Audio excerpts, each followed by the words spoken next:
My younger sister had an affair with my husband. She got pregnant the same time I did. And now, they're leaving me to start a life together. For context, I'm 30, an entrepreneur who built my own company from the ground up, handmade soaps and candles crafted with nothing but my blood, sweat, and tears. Every detail, every cent, a testament to the pride I carried in my work. Life was good. No, it was perfect. Until, 2 months ago, everything unraveled like a thread pulled too hard. That's when I discovered Matt, my husband of nearly 6 years, had been cheating on me. With my sister. Yes, you heard that right. My own flesh and blood. But as gut-wrenching as that revelation was, it turned out to be just the beginning. Let me take you back. I'm the eldest of 3 siblings. Grace, my youngest sister, is 20, nearly a decade my junior, an unexpected surprise for our family. From the moment she was born, I adored her. I had a little brother, sure, but I'd always longed for a sister. Holding her tiny form for the first time, I felt an overwhelming wave of love. I became her second mother in every way that mattered.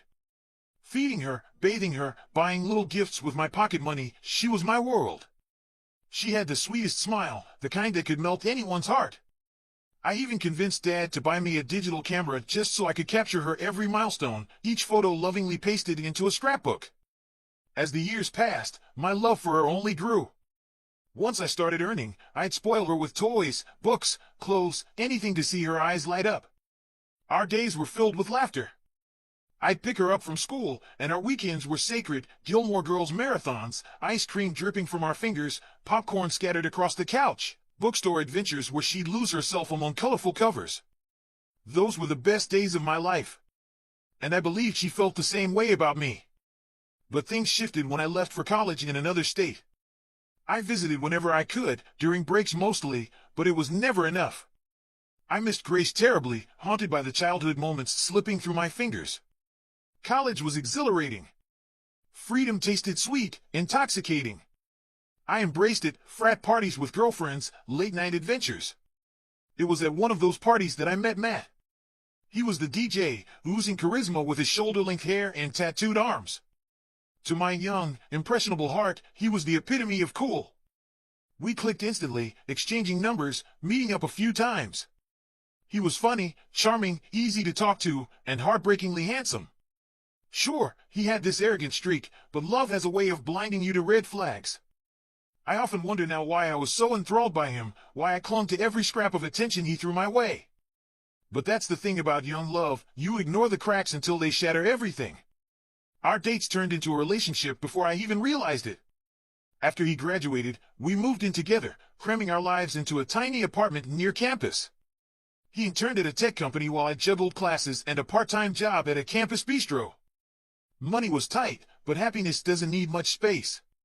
Matt was attentive, thoughtful.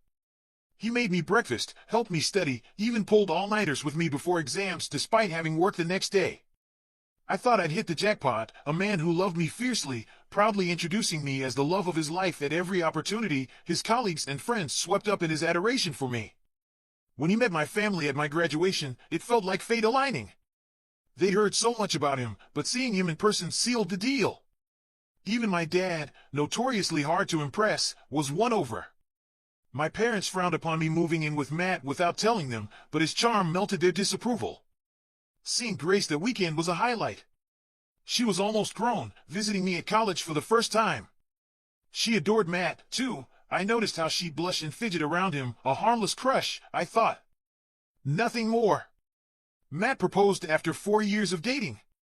It was magical, meticulously planned, down to the surprise party with our closest friends and family waiting at home. He'd even flown my family in just to celebrate. I felt like the luckiest woman alive.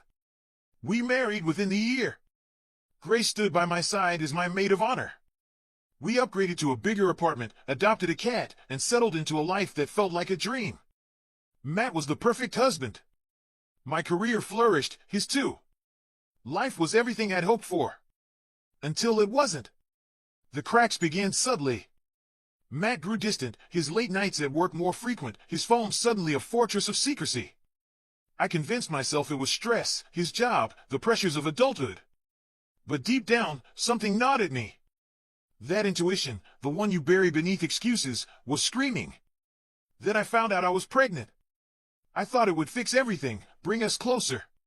For a while, it did. Matt seemed thrilled, attentive again, his hand always on my growing belly. We even planned a baby moon, trying to capture the magic we'd lost. But the illusion shattered one ordinary Tuesday. I came home early from a meeting, excitement bubbling because I had heard our baby's heartbeat for the first time that morning. I wanted to share that joy with Matt.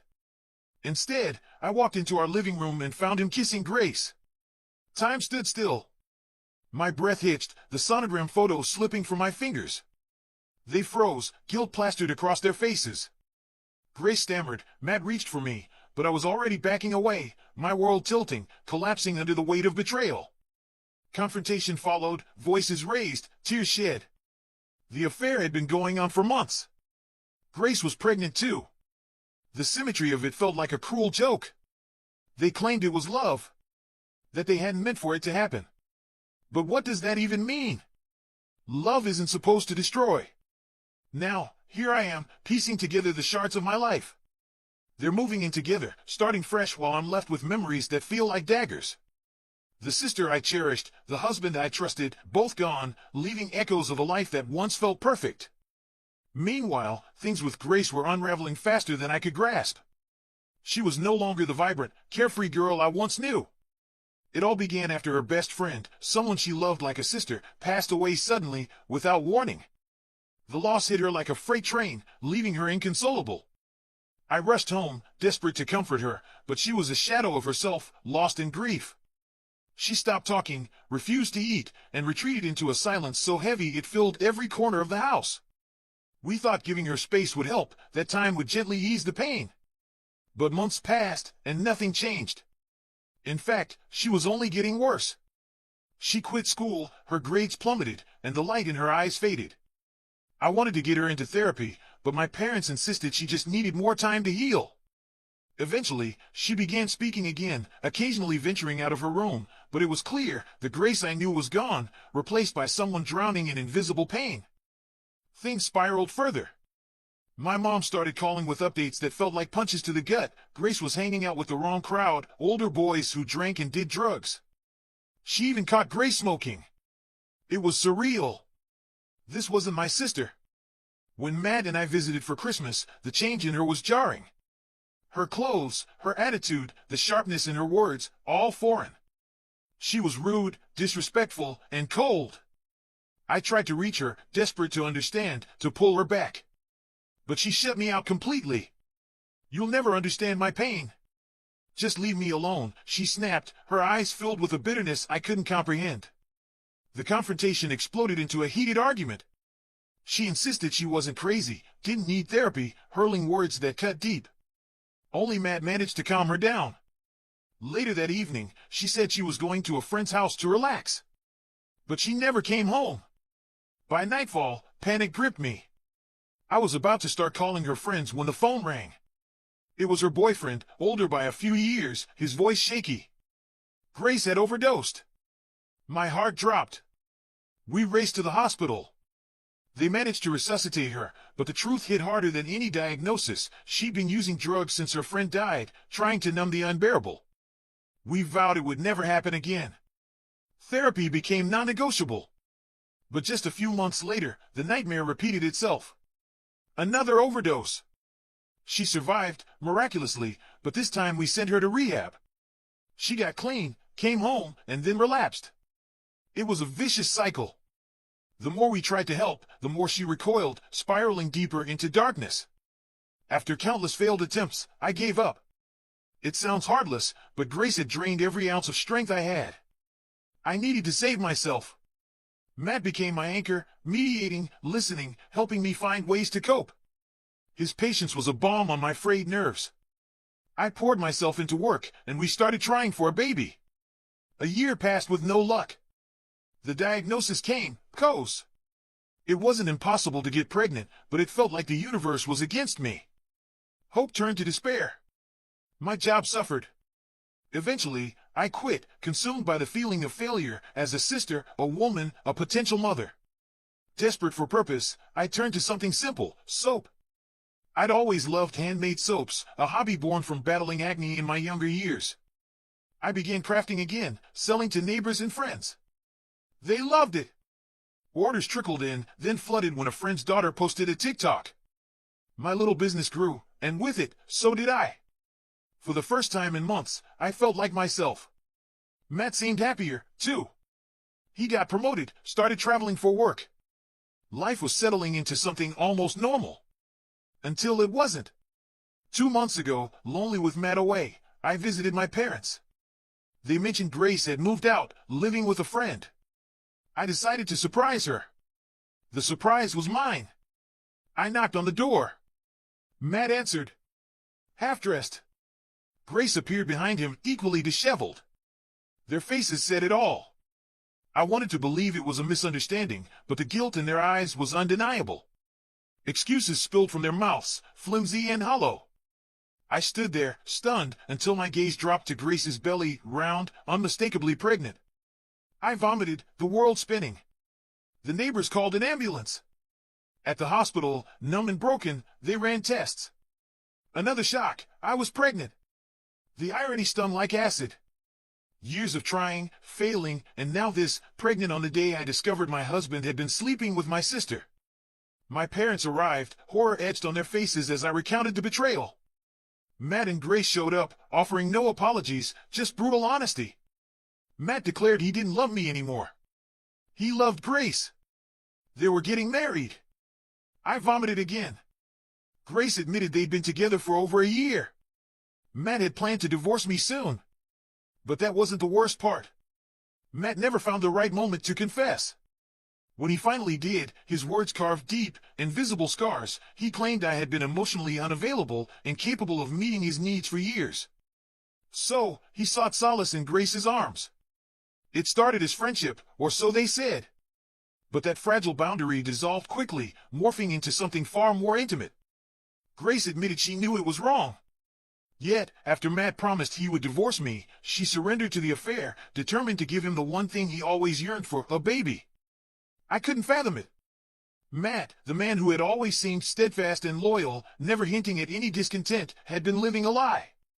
Just days before, when I dropped him off at the airport, he kissed me tenderly, whispered that he loved me, the same as always. There was no sign of the storm brewing beneath the surface. I was blindsided. Numb. My mind spiraled, drowning in confusion, unable to anchor itself to any singular emotion. But amidst the chaos, one thing crystallized: I wanted nothing to do with Matt or Grace ever again. My heart felt irreparably shattered. When I told Matt I was pregnant, his reaction was disbelief, yet he held firm. He still wanted to be with Grace. Disgust doesn't begin to cover what I felt. Matt had known Grace since she was young, adding an unsettling layer to an already grotesque betrayal. I sought refuge with my parents. The doctor warned this was a high-risk pregnancy, and I needed the support. All I had wished for was a child, yet I had never felt more desolate. Despite my misery, my friends and family rallied around me. They cut ties with Matt and Grace, their disgust mirroring mine, channeling their energy into preparing for my baby's arrival with gifts, toys, clothes, strollers. Not once did Matt or Grace call to apologize. The only time Matt reached out was to ask if I could buy things for his baby with Grace, claiming their isolation by the family was unfair. He argued their child deserved as much as mine. The audacity left me speechless. How could he wreck my life and then make such a request? Weeks passed. Matt shut me out completely. I tried contacting him repeatedly, desperate to discuss the future, but he never responded. My parents revealed that Grace had been spinning tales, telling them she had a boyfriend who adored her. She always dodged when they asked to meet him. They had no idea it was Matt. The betrayal cut deeper when I learned Matt had manipulated Grace, convincing her that I was the problem. That ignited a fury in me beyond words. Grace's deception hurt more than Matt's. After 2 agonizing weeks, I resolved to file for divorce. But just before taking that step, I received an anonymous email claiming to have crucial information about Matt. Skeptical yet intrigued, I replied. The next message contained a link to a folder filled with damning evidence, photos, phone records, bank statements. Matt had lost his job over 2 years ago, drowning in debt from loans he couldn't repay. He had another girlfriend in Thailand, planning to escape there soon with a new work permit, abandoning us all. The proof was irrefutable. Conversations with lenders, pleading for more time, sweet nothings whispered to his new girlfriend, never once mentioning his marriage, financial records, even plane tickets. I was in disbelief. This man had woven a web of lies so intricate it seemed impossible. He had promised Grace forever while plotting to leave her behind as well. Enough was enough. I printed every document, sealed them in an envelope, and, after consulting my parents, contacted my lawyers. They finally managed to arrange a meeting with Matt, despite his evasions. When we met, he brought Grace along. The moment he saw me, he launched into a tirade, claiming he didn't love me, that I needed to move on and stop leeching off him. I responded with silence, handing him the envelope. His confidence drained with every page he turned, his face paling as the truth stared back at him. I laid it all bare for Grace, his betrayal, his schemes, the proof. Matt fumbled, accusing me of framing him out of jealousy. But the evidence was undeniable. Even Grace couldn't ignore it. As his facade crumbled, he shifted from denial to desperate apologies, claiming it was all a misunderstanding. My lawyers intervened, advising him to get legal counsel before digging a deeper hole. The irony? His escape plan was already doomed. The work permit he secured for Thailand was illegal. He wasn't going anywhere. The divorce trial looms. Matt faces legal scrutiny not just for our marriage but for his fraudulent actions. Grace is devastated, left to grapple with the wreckage of her choices. My parents are caught between two broken daughters. Is it wrong that I feel a sliver of satisfaction amidst the chaos? That, finally, the consequences have caught up with him? Did that make me a bad person? I couldn't tell anymore. Matt had shattered my life into pieces, and deep down, I felt like this was my twisted way of getting back at him. Everything around me was crumbling, nothing was certain, and I was drowning in a sea of conflict. Should I have handled it differently? Update. Hello, everyone. It's been a while. There's so much I need to say. First, I want to address some of the comments I've been seeing. People keep bringing up that Matt had known Grace since she was a child. A literal child. Sure, their affair happened when she was technically an adult, barely, but that doesn't erase the fact that what he did was predatory and disgusting. Grace was like a little sister to me, someone I watched grow up. The thought that Matt ever looked at her that way makes my skin crawl. I'm only bringing this up because I see people defending Matt, claiming Grace was equally at fault. Let me be clear, I'm not excusing her. She has her own demons, mental health struggles, addiction issues, vulnerabilities she's carried for years. Matt knew all of this. He knew she admired him, probably since forever. Out of all the people he could have cheated on me with, he chose Grace. Why? Because she was easy to manipulate. They both did horrible things, no doubt. But Matt is a special kind of vile. He didn't just betray me, he took advantage of all of us. For those asking about his other girlfriend, I'll keep it brief for privacy's sake. She'd been with Matt for years, completely in the dark about me, Grace, everything. Matt spun his web of lies, told her he was single, even sent her money regularly. Promised her the world, said he'd marry her, move her to the US after working in Thailand. Lies. All of it. I haven't spoken to her directly, but my lawyers have. She knows the truth now. Grace? I haven't talked to her either. The last time we spoke, she screamed at me, blamed me for ruining her life. She said if I really loved her, I would have just let it go, let Matt be. Can you believe that? I reminded her that Matt never loved her. He was planning to abandon her, leave her to raise his baby alone. But somehow, in her mind, I'm still the villain. You know what's funny? I should be the one seething with rage, yet here I am, being painted as the bad guy. I still love her, despite everything. But seeing her like this, acting like I'm the enemy? Maybe it's better if she's not in my life anymore. It sounds harsh, I know. But I'm done caring. Matt? Oh, he tried to wriggle his way out legally. Since his work permit was illegal but not actively in use, they can't touch him for it. He's off the hook there. As for the divorce, his lawyers pulled every trick to drag me through the mud, even demanded shares from my company. That didn't fly. My business is mine alone. Matt has no claim. My lawyers made sure of that. He will owe child support once the baby arrives. We haven't finalized the amount yet, but he won't dodge it. I'll have full custody. He tried to pretend he cared, that he wanted the child, but it backfired. Everyone knows he planned to run away. That's all for now. We have a court hearing soon. I'll keep you posted. Update. Another quick update. I'm okay. I'm months along now, still considered high risk due to gestational diabetes, but the baby is thriving. I never imagined pregnancy would be like this, navigating through heartbreak and legal battles. But I'm grateful for my parents. They've been my rock. Every time I see the ultrasound, my heart swells. I can't wait to meet my child. They won't be born into a perfect family, but I'll give them everything I have. Grace is probably around the same stage in her pregnancy. That's all I know. Please, keep us in your thoughts. Update. Hey, everyone. Sorry for disappearing.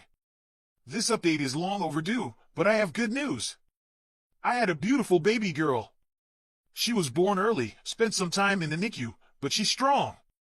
She's home now, thriving. I had an emergency C-section. It was terrifying, but I'm healing. I'm just relieved it's over. More good news, the divorce is final. It was messy, brutal even. But my lawyers fought hard, and I got everything I asked for. Matt tried to flip the script, claimed I trapped him with a baby to get child support. Pathetic. The evidence was against him. I have full custody of my daughter. Matt? He's out there, scrambling. Tried to reduce his child support payments. Failed. He owes back money, too. Not my problem. I heard he's job hunting. He hasn't met his daughter, didn't even show up to the NICU. Honestly? Good. My daughter doesn't need someone like him. Grace had her baby, too. Another little girl. I haven't met her. I don't plan to. My parents are the only connection between us now. Deep down, she's still my sister. I love her, despite everything. But her betrayal cuts deep. She let Matt poison her against me, even though she knew me better than anyone. I don't know what the future holds. I'm picking up the pieces, trying to rebuild. It'll take time. But I have to try, for my daughter. One last thing, to those defending Matt, listen closely. He was the perfect partner on the surface. Said all the right things, treated me like a queen. But he cheated for years, without a single clue. So, be careful. Sometimes, when it seems too good to be true, it is.